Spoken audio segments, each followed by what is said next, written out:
what is the reaction inside Russia? Is there public support for the war? The reaction within Russia is mixed. Broadly speaking, the population can be divided into three categories. 1. Politicians, government structures, the patriots, communists, nationalists, oligarchs, and other unsavory characters dream of a great Russia, despite the fact that such dreams in the past have often ended with ration coupons for bread. 2. Rational people who clearly understand what is happening, oppose the war and are against their criminal government. 3. The rest of the population, who would never support declaring war, invading another country, seizing territories, forced relocations, kidnapping children, missile strikes on civilian infrastructure, including hospitals, schools and kindergartens, the destruction of hydroelectric stations, total annihilation of energy facilities to create blackouts, or the mass execution of civilians in occupied territories. These people would never support such crimes.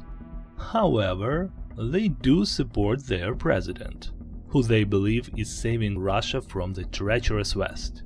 They support the so-called special military operation, where brave Russian heroes are defending the Russian-speaking population and saving the unfortunate Ukrainians from Nazis.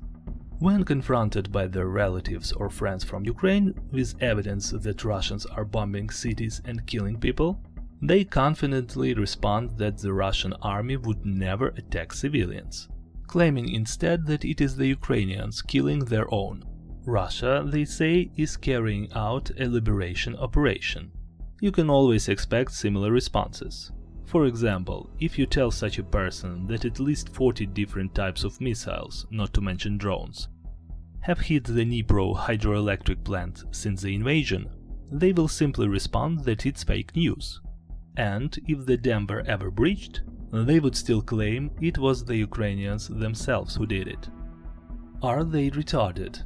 Well, for the most part, these are ordinary, normal people who live their everyday lives and are fully capable of assessing any situation adequately, no worse than people in any other part of the world.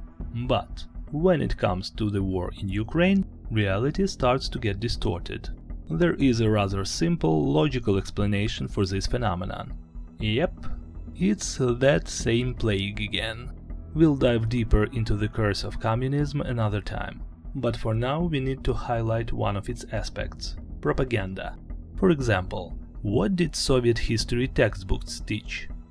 Britain and the United States, somewhere in the background of the main events, made some minor contribution. Lend-Lease, which provided the USSR with critically needed resources, military equipment and weaponry at the time when the Soviet Union was suffering heavy losses and urgently needed support, is barely mentioned. The fact that Soviet authorities sent tens of thousands of people with sapper shovels to face tanks is not discussed, but the heroism of soldiers who could destroy the enemy without weapons is always emphasized. Everyone in the world has long known the facts about the Molotov-Ribbentrop Pact, in which the Nazis and Communists divided Europe, about how the Soviet Union invaded Poland alongside Nazi Germany, the attack on Finland, the annexation of the Baltic states, and how Nazi Germany and its allies attacked the Soviet Union only in 1941, partly because the Soviet Union did not adhere to their agreements. In the alternative reality of Soviet textbooks, the Molotov-Ribbentrop Pact was portrayed as serving the cause of peace, as it gave the USSR the necessary respite before the war began. Meanwhile, the Polish campaign of the Red Army, the invasion of Finland, and the annexation of the Baltic states were depicted as acts of assistance to fraternal nations, and were not coordinated with Germany's plans. There is detailed talk about how the USSR liberated Eastern Europe, but it is not mentioned that this was essentially an occupation, which resulted in Poland, Czechoslovakia, Hungary, Romania and Bulgaria becoming part of the Soviet bloc. So where am I going with this? Currently, in Russia itself, about 35 million people have grown up with the understanding that water is wet, snow is white, USSR won World War II, and Nazism is the worst evil on the planet. Brave Soviet people were first victims, then martyrs, and then heroes, who saved the entire world from Nazis and fascists.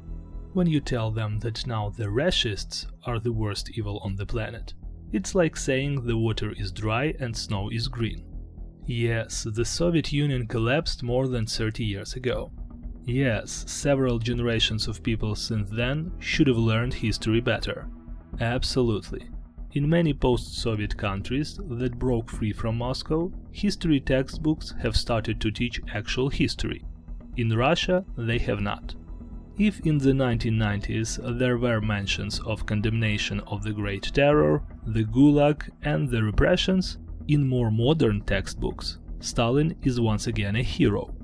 By the way, did you know that Russia has an Independence Day? Well, it used to, until 2002, when someone in the government accidentally started thinking. And Russia's Independence Day became simply Russia Day. However, many people still call it Independence Day. So then, the population is irreversibly programmed, with the residents of post-Soviet Russia having grown up on the information passed down from their parents and schools. And of course, it's no secret about the overwhelming amount of propaganda in modern Russia, and the complete unwatchability of its television.